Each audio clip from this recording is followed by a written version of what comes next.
Another event that happened very recently is the Davos Davos conference. You mentioned Elon Musk. You wanted to say something?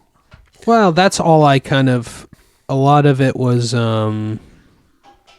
because he took the stage with. Actually, it was Larry Fink was there, I think, on. Yeah.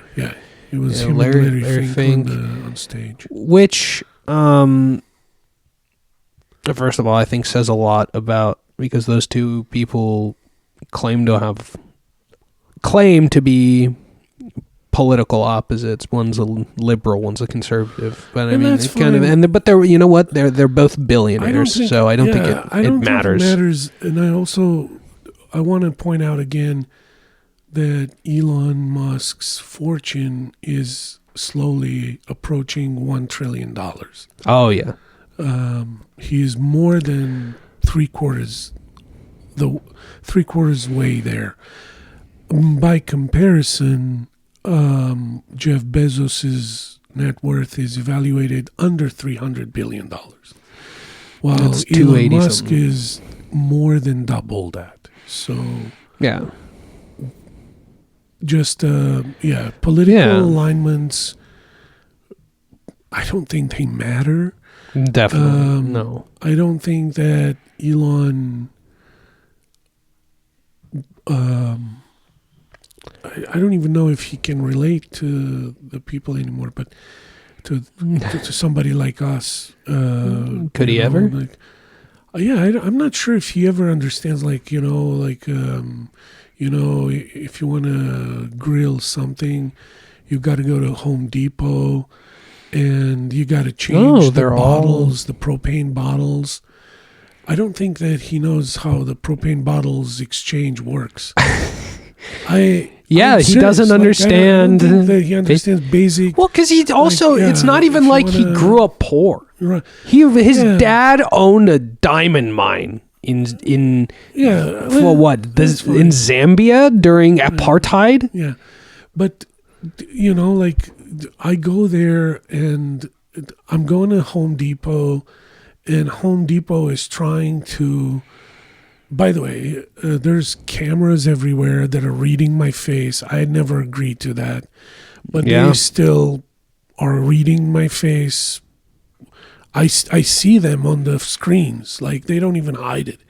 They see it. You can see it on the screen. The camera focuses, and you get you see your image, and then you see the rectangle around your face. Yes, and they record you. And then you go there, you pay for the exchange, you have already the bottles that are empty, and then there's a kiosk outside. You have to type in the code from your receipt, and then a door pops open, and then you're supposed to put the empty bottle in the door, and then you turn around and you see it's working, spinning all these other stacks of bottles to find a full one, a filled bottle of propane, and it never works. And then I have to go in there, but the automated doors that are the shortest way to the checkout counter are only exit doors. And if nobody's exiting, you stay there like a moron, waiting for somebody to come out. I mean, I get it. I don't think these rich people understand. Like, dude, it's not working. This automated thing, it's not working. It can write music. It can't write poetry. Good music. It can write bad music and bad poetry. We can talk about that too. But when it can generate porn, which is what most of it is being used for right now. Yeah. When it comes to helping me get a goddamn bottle of propane out of Home Depot, it doesn't work.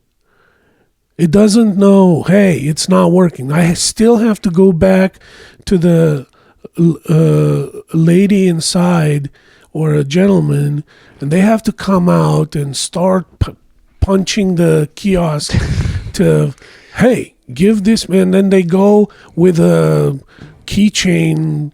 They open up a locker where they have the manual exchange of bottles. And by the way, I don't have one bottle, I have 2 bottles.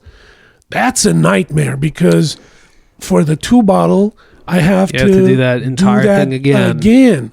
Yeah. And it's not going to work. It's another... Wait like a moron for the door that doesn't open. And then I get tired and I go around. But now I have no proof that I've given 1 bottle to the kiosk. They have to trust me by looking at me. Hey, because the kiosk doesn't give you a receipt. Hey, I got an empty bottle from you, because that would be another nightmare. That wouldn't work either.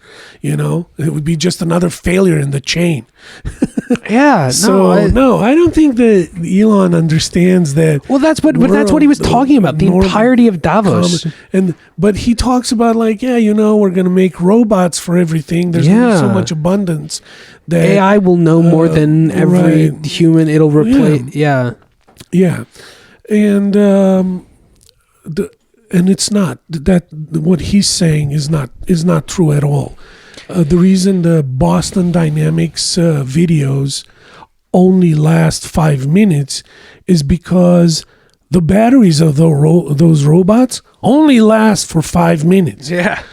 After 5 minutes of jumping hoops and doing parkour amongst a bunch of boxes, those robots run out. They don't have anything left, so they have to go to a recharge station. The only robot that you can... That's the reason why the Roombas, the cleaning robot, looks so weird and it doesn't even do a good job. It's because that's how much the battery affords it to do. The moment you give them hey, can you pick up my clothes and do my laundry and stuff? Yeah, they have to charge every 5 seconds. The battery doesn't work like that. It's not, and on the cost of all this is we have, you're right. It's a giant bubble. It's a giant bubble because no one actually wants this shit, and no one is going to be, I think it's probably going to go away pretty soon, and there's probably going to be some sort of market crash in the technological, because already the cost of all consumer and professional grade electronics has gone up 40 something percent because Elon Musk, Sam Altman, all these guys are buying all the consumer grade RAM and GPUs to use in AI, Gen AI and machine learning data centers. You need space for all of those. They require a giant strain on our power grid infrastructure in this country, one that we don't really have, one that we can't really afford. And it meanwhile, by the way, just to kind of bring it into an international level, and not just opinion, a few months ago, before the end of the year, last year, there was a Kalando mine site collapse where 70 people, or if I remember correctly, died. Yeah. A copper mine in the Democratic Republic of Congo. Another one. Those people cannot catch a break. Right. I see here on December the 3rd, it was announced over 32 dead. But I thought I saw somewhere 70 people. So anyway, people still die in artisanal mines in Congo. Yet we're talking about there's going to be so much abundance that people are going to have nothing to do, and nobody's going to need to perform any jobs. Well, somebody's going to need to pay back these guys that are orphans. And by the way, in that Democratic Republic of Congo Kalando mine site, I'm pretty sure that there were some children that were Yeah. working there. I'm pretty sure that there were all of this over- AI shit has yeah. child labor in its supply chain. Another business model that is supposedly of modern day technology and whatnot, but still uses the old-fashioned, thousands of years old slavery paradigm that we never. If anything, why can't you automate that? Right? Yeah.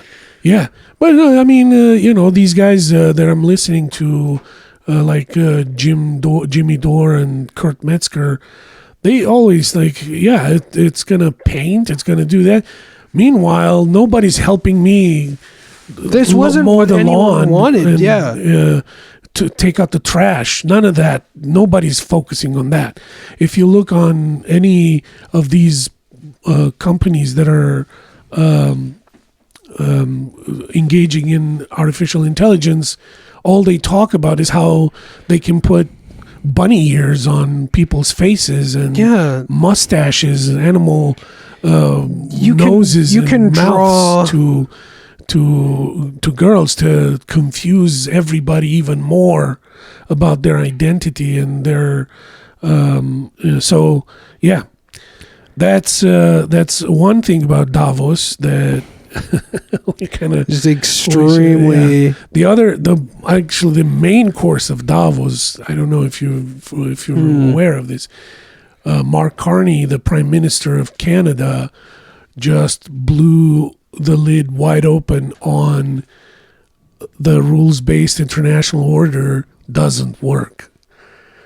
So he had a speech where he said that, we knew it was a lie all this time, but we went along because we profited. He says that. He doesn't, he's not hinting. Pretty much what I just said are his words. Like he used the words very directly. He said the rules-based international order doesn't work. We went along to get along and profit, and now it's time to state the fact that it doesn't work. And so it's out there. Everybody says the same thing. Now it's out there. Nobody can take this back. It's a crazy, crazy outcome. And so at some point, the AI is gonna be in the same boat where somebody's gonna be like, algorithms were invented more than 2,000 years ago, or whatever, Al-Khwarizmi, the first mathematician that invented the algorithm, or at least made the theory around algorithms. Algorithm is one thing. Artificial intelligence is a different. It's a different concept. And if Ben Affleck can get it, because Ben Affleck was the one that stated recently on the Joe Rogan podcast, hey, people tend to inflate the results of AI because they have a little company and they need a bigger valuation of their company in order to get funding. Yeah, that's all it is. It's an inflation. You're just trying to claim that your company is worth more than it actually is. And so you're saying, we're gonna replace the humans. We're gonna have AI you're make just talking babies. shit. So, you're just making up stuff. Kind of like the way if you're running a space startup today, if you're trying to make a space startup today for building rockets, you don't say, I'm going to put satellites into orbit. You say, I put satellites into orbit, even though you haven't done it yet. Yeah, you have to say that because I believe that's what probably SpaceX did it in the early days. I haven't followed them as Right. closely in the past, but it's possible that at some point, even before they succeeded, they claimed success, because Yeah. that's what convinces investors. Look, these guys are serious. They're gonna do it. Yeah. And so, because if you say, I'm gonna do it, they'll see that. Investors are gonna see that as a kind of a doubt, as like, they have doubts about their success. They're not really convinced about it.